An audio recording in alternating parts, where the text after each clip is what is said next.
Day 23 of Purposeful Partnership, 30 Days of Conscious Partnership. We're the Freemans. If you haven't met us, we're authors, speakers, social entrepreneurs, and really ambassadors for partnerships thriving physically, financially, and spiritually. We truly believe that couples around the world can be thriving in all of those areas. And today's topic is a fun story, and it has a point. It's like a parable. A parable. Let me start with this. Imagine yourself as me, and you're sitting in a room of your friend's house that you've been renting. You're sitting in this chair, just like I am now. And you're on your phone with your girlfriend, someone that you've been seeing for a few months. Now, you have had these feelings that you don't really know how to express, but it's like this is getting serious. And subconsciously, when things get serious with a relationship in the past, what happens? Ultimately, you're going to be the one that's going to get hurt. So, what would you do to keep yourself from getting hurt? You would end the relationship before it could get to that point. Now, again, this is subconscious. These are sort of feelings that are coming up. So imagine you're on your phone, on the phone, sitting in a chair, talking to a girlfriend, and you say, "I think we should just be friends. I don't think we should continue seeing each other in this manner." And you hang up the phone. Woo! That was a release, right? Not really conscious of it, but oh man, I'm glad that stopped. Then all of a sudden, 15 seconds later, the phone rings. You look at it, it's the girlfriend. I'm calling back. Hello? Hey, you know how you said that you think we should just be friends and we should break up? Yeah. That doesn't work for me. Oh, all right. I'm back. I'm back in. Let's do this thing. All right, so on my side, okay, imagine you've been having this great experience with someone, and all of a sudden they're wanting to break up and be friends. And in your soul, in your gut, you're like, no, he doesn't just want to be friends, no.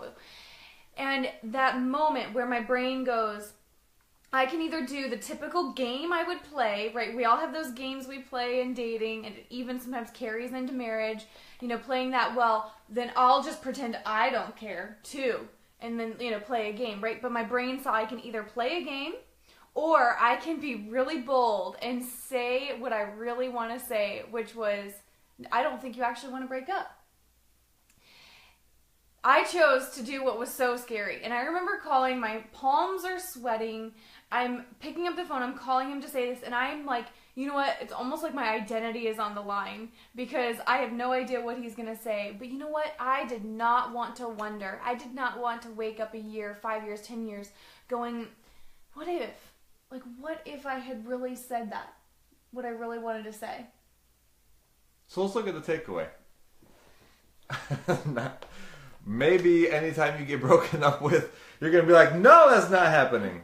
But let's look at really what the takeaways are and can be. One is that communication is not just what is being said. So whether you're in a relationship where you're dating, maybe you're engaged, maybe you're married, really the point is that communication is not just the words that are being used. So I was saying words like, I don't want to continue in this relationship, and yet what I was not even conscious for me communicating was, I am afraid because every other relationship I've had, I've been on the receiving end of hurt. I've been the one broken up with.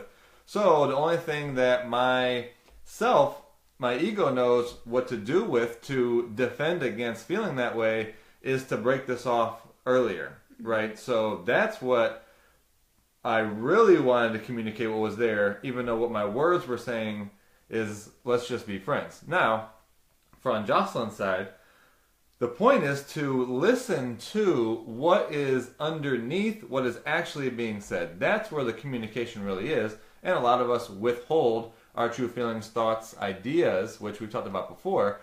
But you want to listen to and stand inside of what your commitment is and what you know the other person's commitment is, right? Because I expressed via words a fear was there, and so what Jocelyn spoke to was that I'm not going to listen to your fear. I am going to stand for our relationship, our partnership, not because she was latched onto it, but it was because she knew that this was the one for her, and that all I needed was some reassurance that another person was going to accept me, not going to hurt me. And then so the result being, I didn't have to even think about it. Honestly, it was even longer in our little mock-up right there, but it didn't take me any time. It took milliseconds for me to say, okay, I'm back in, because what that struck in me was that I didn't have to be afraid, and I didn't have to feel like I was going to get hurt. This person was actually going to stand for me. And this topic really is so powerful, what Aaron's saying about listening beyond the surface level words that they're saying. This is applicable with your friends, your family, your coworkers.